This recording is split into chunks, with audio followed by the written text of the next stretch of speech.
So I'm here today with my friend and colleague, Amy Cameron. She is a founder of Pathways Treatment Center in North Carolina. And so today, it's going to be a real treat. We're going to talk about RDI, of course, but we're going to talk also about MNRI and how they complement each other. So first, let me tell you a little bit about RDI in case you are joining us for the very first time.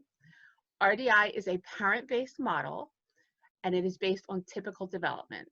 And so what that means is, in this model, in RDI, the parent is the one who takes the primary role to go back and help fill in developmental milestones for that sort of redo for their child. So the parent's in the driver's seat. And so we have a very systematic way to do that in RDI, and that's really exciting. So the reason this is exciting is because think of the brain. The brain is a very experience-based organ. And so everything we do, all shared experiences, we learn from. And sometimes with autism, that is kind of thwarted because that learning can be challenging, it can have uncertainty, and that can be scary for kids with autism. And so RDI takes that information and is able to help parents systematically go through to help their child. Now we do this by the guiding relationship. This is how every child learns. This is how we learn. We're guided.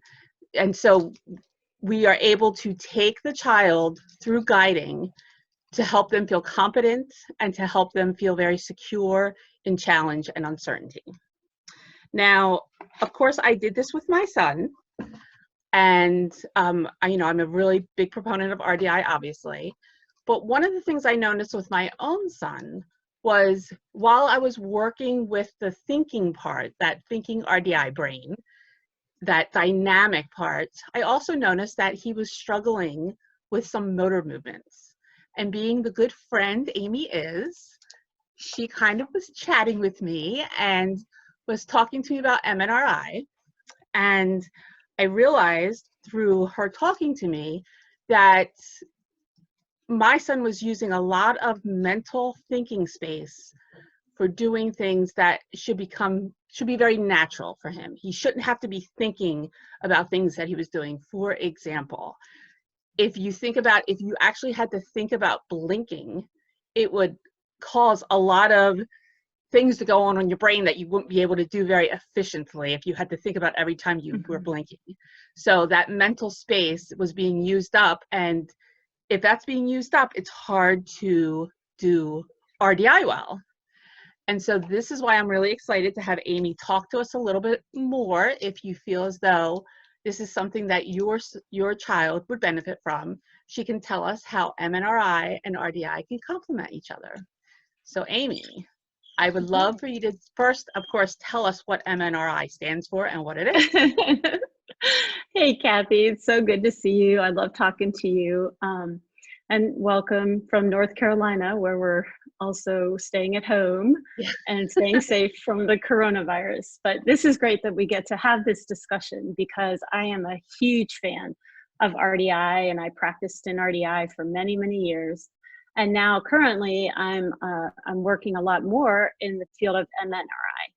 So MNRI stands for the Mascotova Neurosensory Motor Reflex Integration Program, which is quite a mouthful. Mascotova, Dr. Mascotova is the founder of this program. And I came upon this program after I had been in RDI for quite a while and working from a parent-based developmental model, which I, of course, think is the best way to go, because parents always have the best insight to their children. They're the most motivated, and they just have the best connection to their children. And so I wanted to stay within a developmental model, and I was curious about kids who had big sensory issues or big motor issues that I just felt like I wasn't totally sure what to do from a guiding perspective. I mean, other than providing that support from the parent for the child, I was curious about, is there more that we can do to work with those systems? So Dr. Svetlana Maskatova is an amazing person. She is a doctor from Russia, and her entire life's work has revolved around the integration of primary reflexes, which is not a topic that I was familiar with, despite being a developmental speech and language pathologist. It just wasn't something that I had heard a lot about. Even in having 3 children of my own, I still hadn't heard much about it. But I do know that when my children were born, the doctors did something. They tested something, and they gave my kids an APGAR score. So what I found out at a later point was when your child is born, they are testing for these primary these primary reflexes, which exist in every single human. So these are premotor patterns that happen when the child is given a sensory stimulus. There are particular motor patterns which follow through, and that is a universal pattern that takes place. Those patterns happen from birth, and there's even some there's a lot of evidence that these patterns actually begin in utero. There's a lot of pre-birth films that show children are moving in utero, and that these movements and this sensory input actually has long-term and lifelong meaning for all human beings. I think we don't have to think about it much because these patterns typically integrate in our brain by the age of 3 years old. However, if they don't integrate well, now we start to see some differences occurring with how information is processed by the body. So a primary reflex is a predetermined pattern that happens in all bodies. So the doctor may sensory stimulate up the child's foot, and the same pattern happens in every single baby as the toe comes up and the foot curves inward, and that's called the Babinski reflex. And when the child begins walking, that Babinski reflex serves to create stability and balance. But there's also evidence out there that says that these patterns not only are helping us motorically, but serve as a basis for further development that even influences what's happening cognitively with our kids.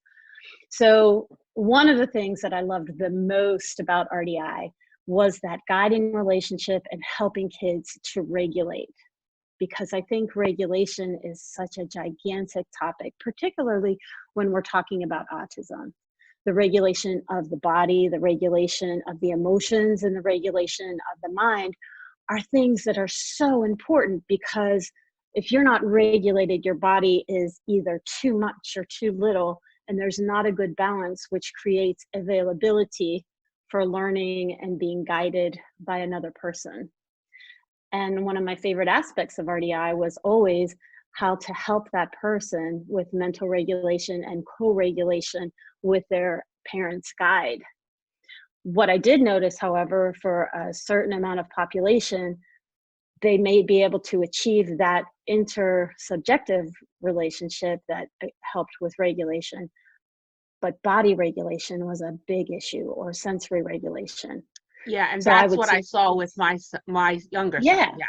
So I would see kids who were either flapping and self-stimulating and pacing and always in movement, or kids who were emotionally like explosive, or conversely, kids who were just almost too laid back. It was like they almost don't feel pain the same way other people do. They don't have as much activity, and it's just so hard for them to get up and get moving. They have this low muscle tone. And so I was really interested in how does the reflexes interact with what we're seeing in terms of body and sensory regulation. And that's the work that Dr. Svetlana Maskatova is premier in the world at working with. So I began taking classes with her and became quite addicted to the fact Well, and then that you made me take a few classes, and then I kind of did. became a little bit, I became a little addicted, but not quite as much as you. I did, because, you know, the brain, I don't know, I kind of have always thought of the brain in really simplistic terms, in terms of layers of the brain. And, you know, I think it was Dr. Dan Siegel who talks about this model of the brain using your Yes. fist, where you have this brain stem that is handling unconscious actions, and then the limbic system, which is primarily involved in things that are emotional in nature, and then the cortex, which is helping with, well, not just helping, but ruling our thought process and our higher order thinking abilities, our sense of self, our speech and language. So much is happening in the cortex. And I believe that RDI is the best, the very best at helping to work with the cortex and helping that cortex to become more dynamic in nature. Right. However, if the foundation is not in place, if we are having issues in the brainstem and in the limbic system, working with the cortex can be super difficult. And I think that was a lot of the roadblocks some of my families were coming into with RDI, is their child was just too active, or it was too hard for them to maintain focus and attention. So Well, what I because they did, had to do all that work right, it for was like things that should be automatic. exactly. These kids are like so tired if you try to take them for a walk. Or conversely, kids that are never tired and up all night and driving you crazy. So, you know, I wasn't sure exactly what to do about that. And so when I became involved with the Mascotova program, I had Googled the words focus and attention and sensory processing and what part of the brain. And I found out that there were brainstem issues. This was happening in the spinal cord and the lower brainstem, all the way up to the medulla, which is right on the edge of that limbic system. And so I thought to myself, I have never learned how to really work with these lower functions of the brain. And that's where Dr. Meskatova, I mean, she taught me an awful lot about that.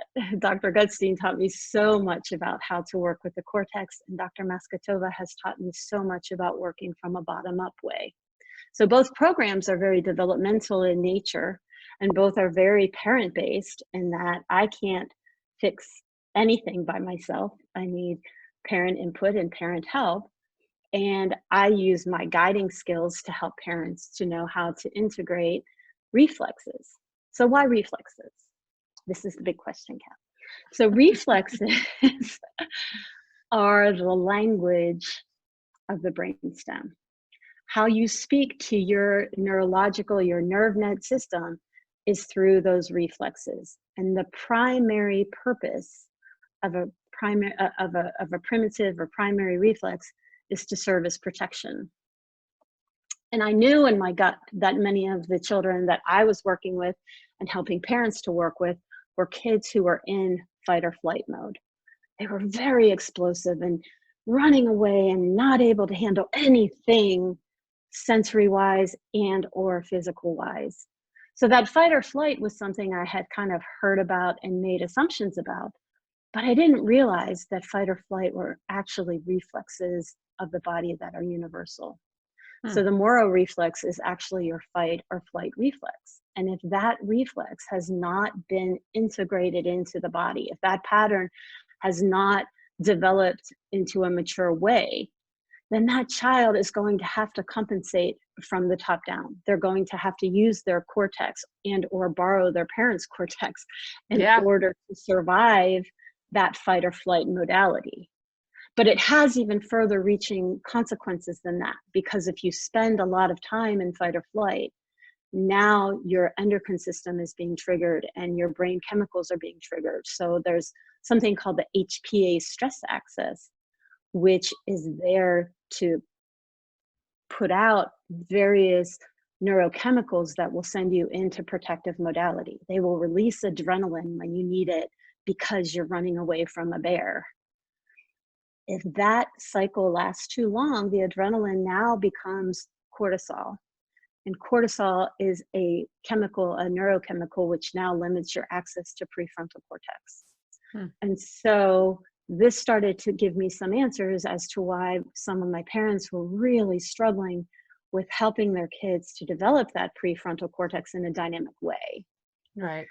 So I began trying this work. I began trying MNRI, which takes a look at each reflex and systematically repatterns those reflexes in both a passive and an active way for those kids.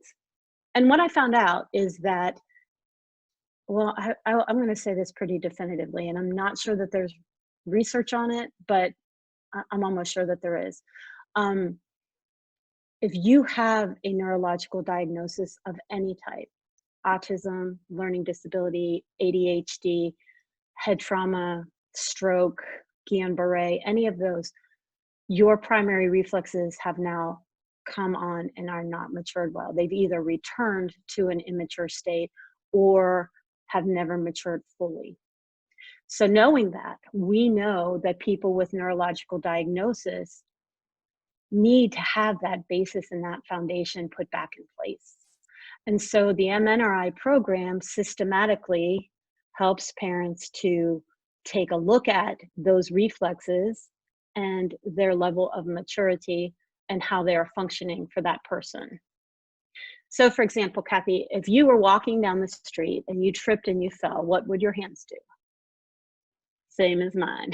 Yes, they would come out and they would catch you so that you don't hit your head. Right. But would you be thinking about that? Or could a parent even possibly guide their child to say, now, if you trip and fall, put your hands out just in time so that you don't hit your head? That would be impossible to do because it is a subconscious act. So MNRI is considered a subcortical therapy. It's how we work with those automatic actions that you and I don't have to think about because we are pretty well integrated. Right. Well, with my son, it was his, remember, it was his hands. Mm-hmm. Like it was almost like sometimes he didn't know what to do with his hands. He had to think about grabbing something and how to, like thinking about how to grab something. Mm-hmm. And so when you think about that, when you have to stop and think about how to move your hands correctly, or conversely, what that might feel like from the inside, if your sensory system is not acting as a good receptor of information for you, if you're not having that feedback in your body, what is the implication of that in terms of how you think and how you develop your sense of self and how you relate to other people? That would be very, very, very difficult. And the more I began to explore this topic, the more I began to realize what heroes kids like Jesse really are. How they are. I know. I remember you saying to him, Jesse, you have to work so hard to do this. I know, this sweet, sweet boy who has worked so hard and is still such a pleasant and sweet, wonderful boy who tries so hard, and it's exhausting for him to do. And that really is an invisible type disability, because I think a lot of times people will make an assumption that that person is being lazy, or they're not working hard enough, or they're exhausted too fast to try to escape a behavior. But what I would say is that it's really symptomology of what's happening in that neurological system, how that information is coming in and being carried to the brain, and then how that information is bringing itself out in patterns of the body, which are meant to protect you. But if they are not there to protect you, so if your hand supporting is not in place and you trip and you fall, you're going to hit your head. That has all kinds of implications for how those children relate to the world. Now you're going to be more hesitant to walk because you are unsafe walking. You might trip and hit your head. So that adds that more uncertainty onto the whole RDI concept of, dealing with uncertainty. Right.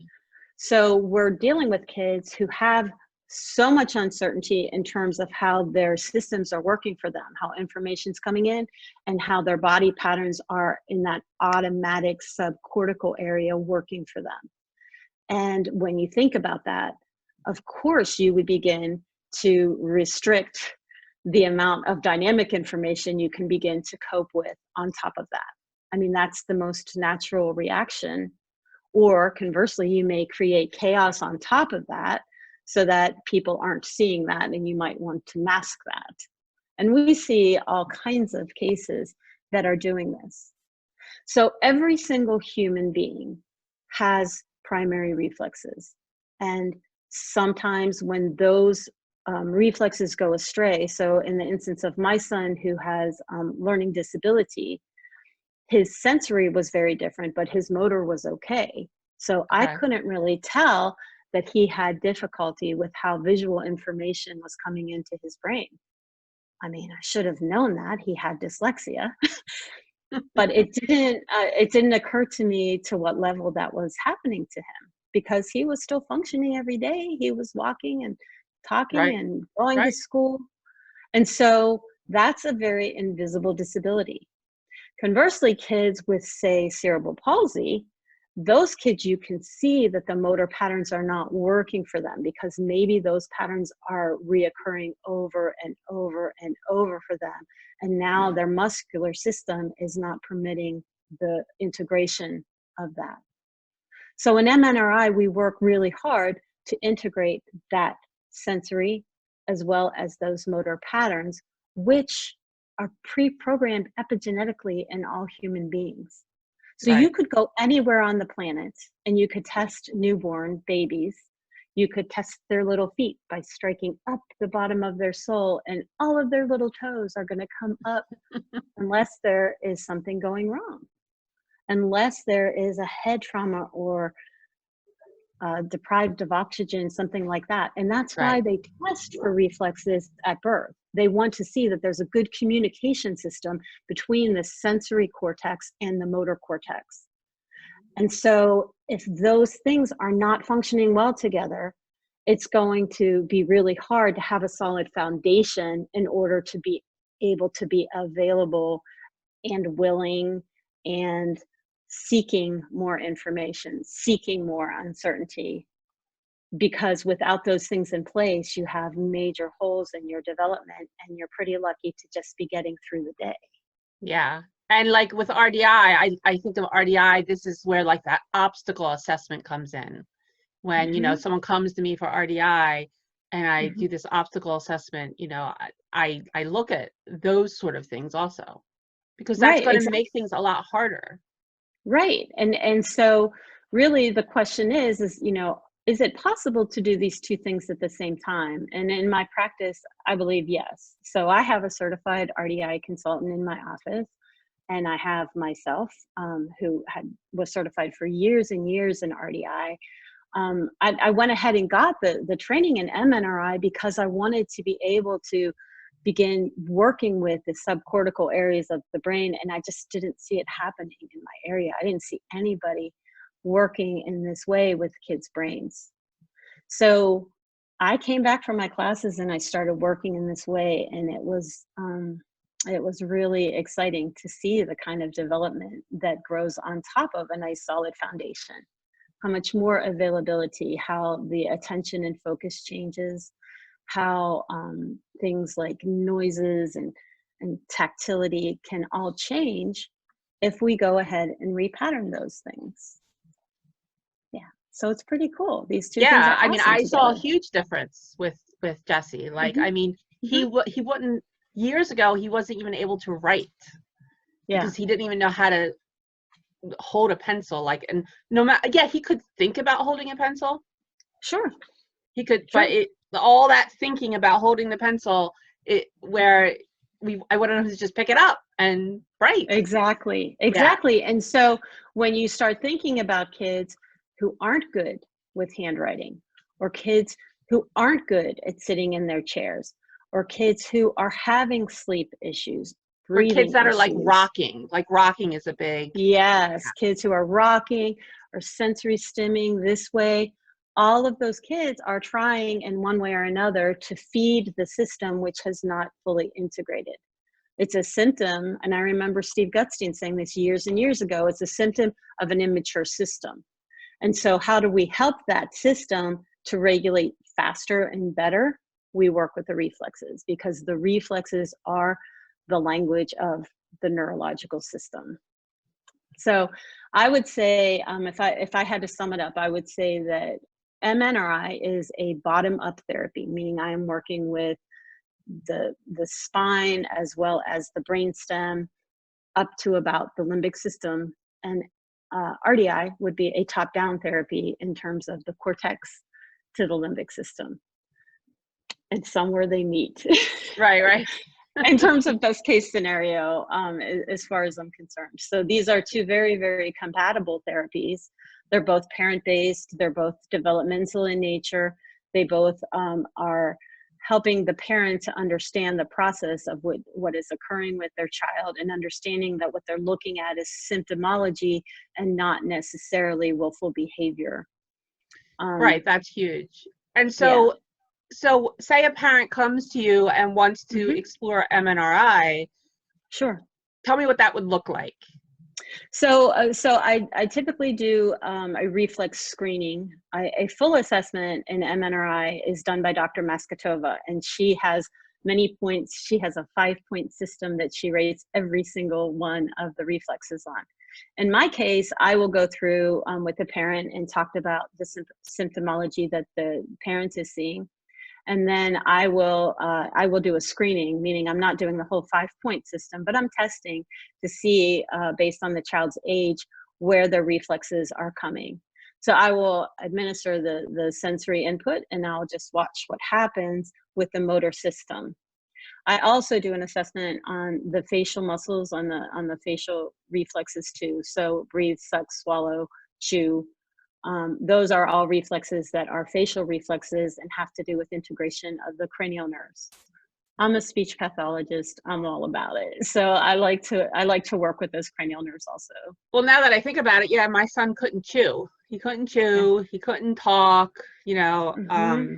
So Of all course of now he those can chew and things. talk. But yeah, so Yeah. he had all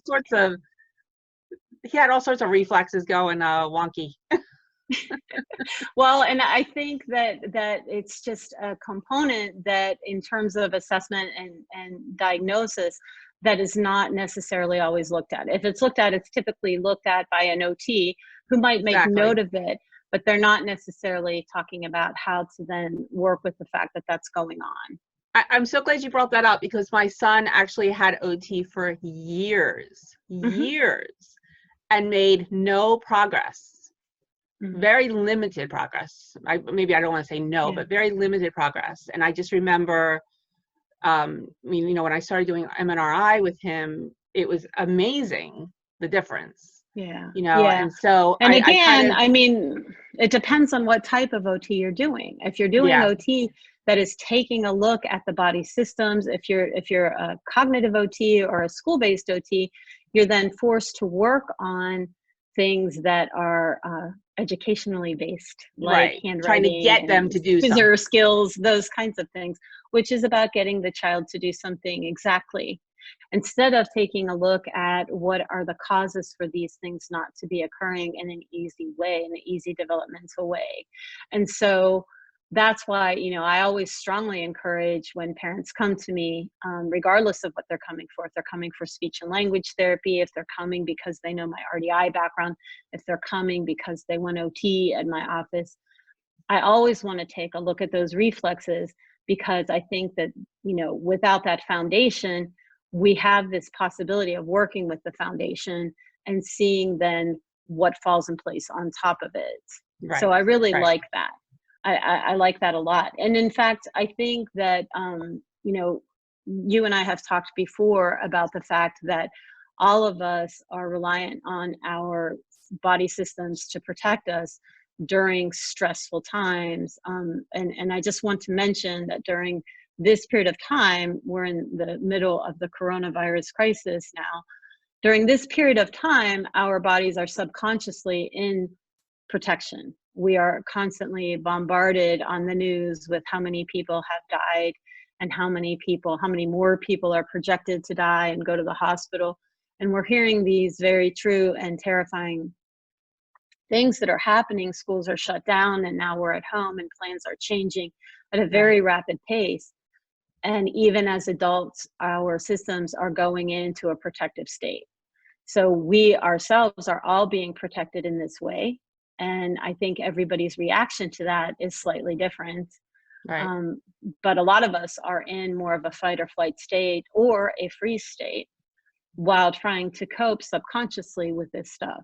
So, there are programs. I work with adults also but there are programs that are active integration programs that you can do for yourself that help to reestablish those patterns in a way that will help you to get out of protection that you may not even necessarily be aware that you are in.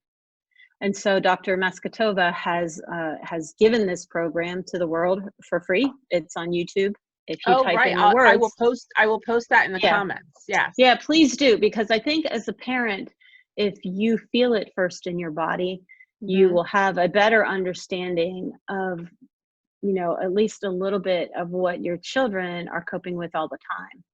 And so, you know, you can do that. You can just literally follow along with the movements on that videotape that's on YouTube and see how you feel afterwards. See how your breathing pattern has changed and how your muscles are now becoming more relaxed, how your symmetry is getting better and your stability, you feel more stable and more present. Your eyes are better focused. Your auditory system is not on fire. When you start to feel those things yourself, you have a clue as to how it feels for your children. And it is the best and safest way, in my opinion, that you can come out of protection is to go ahead and remind your body, we have a system here. It's our primary reflexes. These patterns have worked for all mankind all over the world.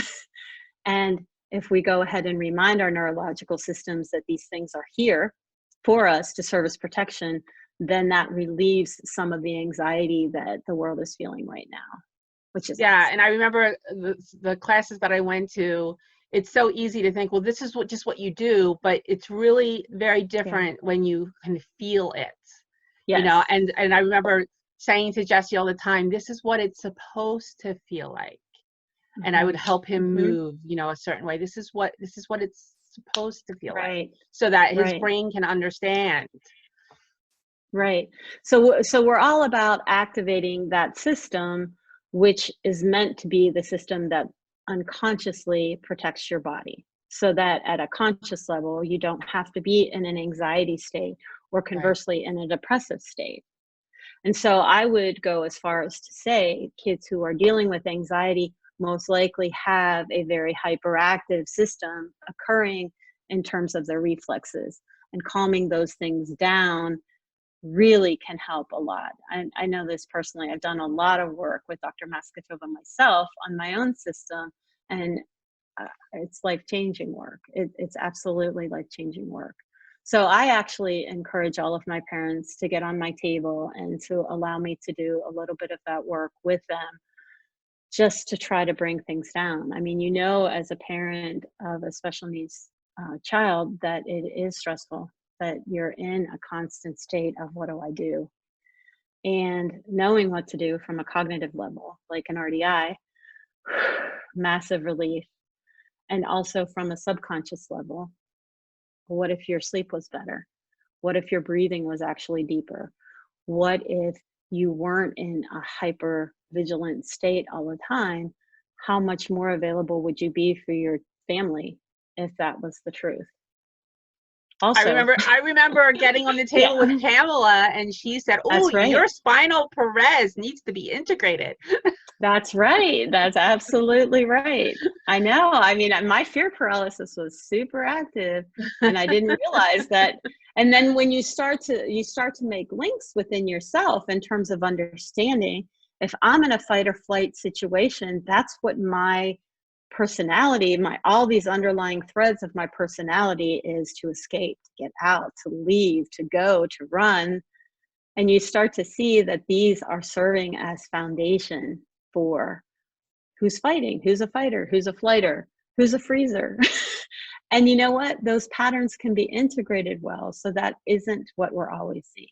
Because most of these kids who are aggressive kids are simply in fight or flight mode, and they're Right. fighters. So imagine if we could help those kids to release that and now be more Yeah. available, because Yeah. most kids that I know that are aggressive feel terrible about it. They don't want to be aggressive kids. They feel bad if they've hit somebody or bit somebody. They feel horrible about it. Yeah. I mean, I And feel like no child wants to do that. no, exactly. So it's a symptom, but the symptom is often treated as though it is a volitional behavior. Right. And that's not what you're talking about at all. If you know what you're looking at, and you know cognitively what you're looking at, and you know just from a body perspective what you're looking at, these are not things that children are choosing to do at all. That's It's right. happening to That's them. right. And that was another thing I remember from RDI that I loved so much. The world is Yeah. happening to me instead of me making decisions and That's right. deciding how things are going to be. But oftentimes, without those integrated reflexes, more things are happening to your body or sensory wise that are changing how you're feeling and what you're able to control. So anyhow, these are my two Absolutely. favorite therapies Yeah, together. I I know. love Me how well too. they I fit. I could talk about this like forever and ever because it's just so. Yeah. Both of them are just they're both developmental and they're so Mhm. complementary. And And thank parent you guided. so much for Sure, coming Kath. and sharing with us a little bit Anytime. about Mhm. MNRI. And where can people find you? Sure. My website is pathwaystreatmentcenter.org, and Kathy can link that below. I'm in North Carolina. I'm in the Raleigh-Durham area of North Carolina, and I'm happy to answer any questions that you have, or if you ever want to, come in and just have your kids screened. I'm open for that, of course. I will be reopening. Gosh, North Carolina is slowly opening back up, so Oh, I'm lucky you. reopening. Yeah, we're slowly opening up. I don't know if it's too soon. Really hard to know, but I'm taking a lot of preventative measures to try to reopen slowly and safely for families. And I'm also doing a lot of Zoom consult at this time where my parents are working and I'm watching them do the Oh, work of okay. integration. Yeah, so that actually is working out way better than I would have predicted Okay. for a physical thing where I'm so used to having hands on bodies, but I also do spend a large portion of my time teaching parents to do that. So we're doing that work through Zoom. Amazing. That's amazing. Yeah, yeah, it's Great. Well, awesome. thank you very Cool. much. I wanted, maybe All we'll even right, come back for a part two if there's, do more it. Yeah, questions. But if you of course. have any more questions, just post them in the Mhm. comments and Amy or I can answer them for you. Yeah, definitely. Thank you, Kathy. So good to Okay, see you. great. Thanks. See you Bye. guys. Bye.